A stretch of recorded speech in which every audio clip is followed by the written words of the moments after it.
that the Lord has made. Let us rejoice and be glad in it.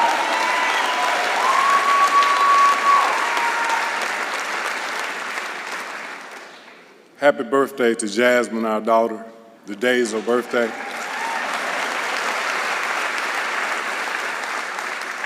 And I know there's a lot of Clemson in the house. We got families and friends. Would y'all stand up? And we're in the house tonight.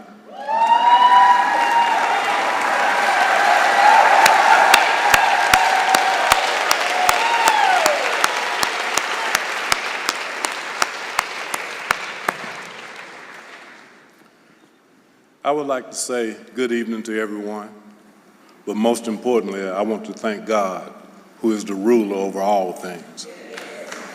My name is Marvin Dixon, and I am the husband of the late Barbara Kennedy-Dixon.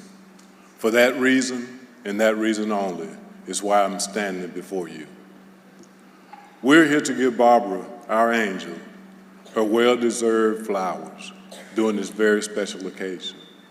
We celebrate not only her accomplishment as an athlete, but her life journey.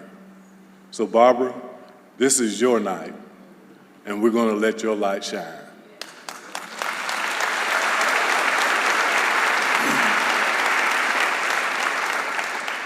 I'm sure almost everyone here has read or heard about all of Barbara's success stories, but I won't bore you by repeating them. My speech will be transitional. In the third person, I will share a few things about Barbara that you all may not know. And afterwards, in the first person, I will attempt to speak the speech that Barbara would have made if she was physically here this evening. So let's get started. The song you heard while we were walking in, Barbara wrote the words, played the keyboards, and sung both lead and background vocals. Her song was produced in Italy after winning first prize in a talent contest. Barbara is the second oldest of 6 siblings. She loves her family deeply, and she never met a stranger. She was very gifted and dedicated to everything she was involved in. Growing up, Barbara was a complete athlete and could play any sports. She would always play basketball with the older boys, and they would make a fuss over which team she would be on. The first time I saw Barbara, she flew by our house riding a motorcycle. I turned to my oldest brother and asked, "Who was that?" Randy replied, "Wonder Woman." As an adult, Barbara's main hobby was cutting grass. My role was to make sure the lawnmower, weed eater, and blower were properly maintained. There were several times I would have to go stop her and come inside because she would start cutting the neighbor's grass. During her unfortunate second battle with cancer, she would visit the sick as well as take food to them. Barbara continued to attend church and sing on the different choirs. When she was able to start back to work part-time, no matter how weak she felt on her days off, the morning when she had to go to work, God gave her the strength to get up and drive herself. Barbara really loved her career. She was most caring, lovable, humble person you will ever meet. She was truly an angel that walked on this earth. And now in heaven, she is walking the streets of gold.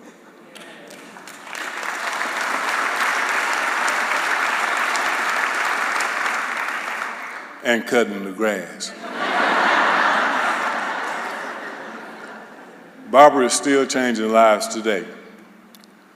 Now, I can feel Barbara's spirit present in this place.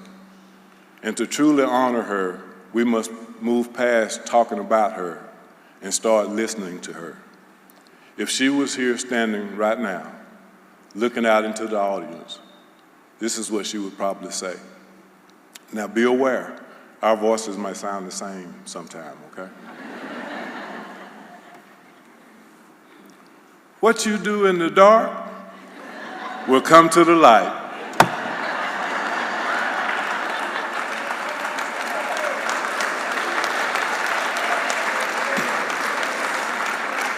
Greetings, everyone who's traveled near and far to witness this special occasion and to recognize this group of amazing individuals.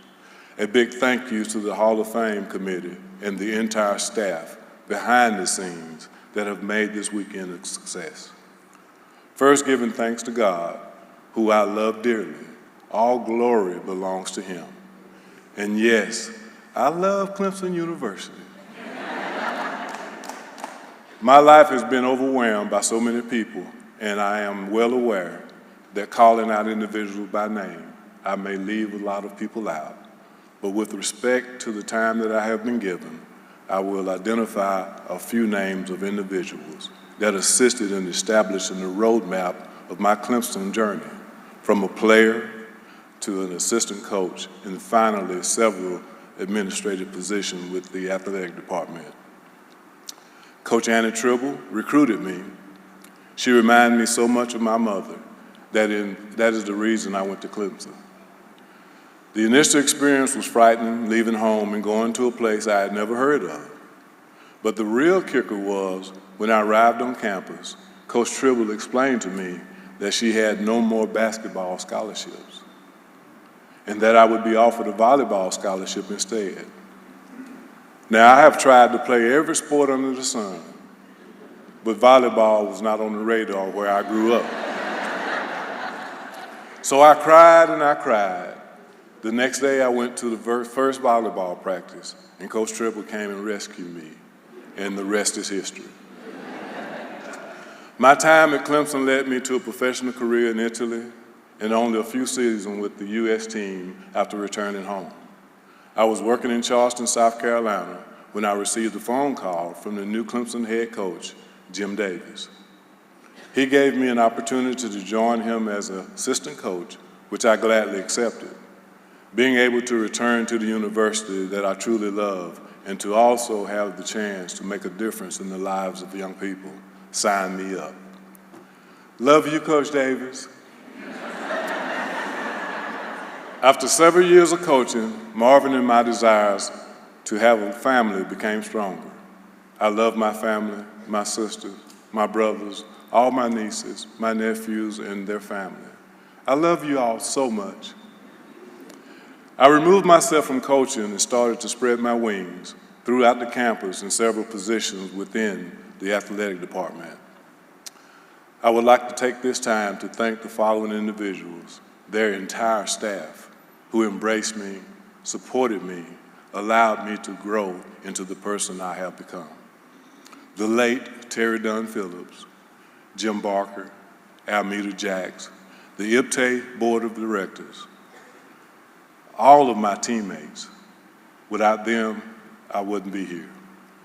Jim Davis, Bill DeAndre, Dwight Rainey, Becky Bowman, James Clemens, Dan Radakovich, Graham Neff, Linda White, Shelley Gear, Terry Townsend, Ida Benson, my church families, Abel Baptist Church and New Holly Light Missionary Baptist Church. Finally, I would like to acknowledge two special young ladies that walk closely in my shadow, Stephanie Ellison Johnson and Kenitra Queen.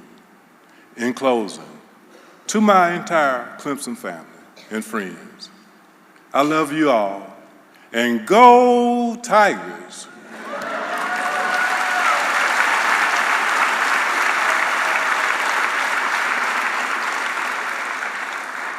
Thank you for this amazing moment, and God bless you all.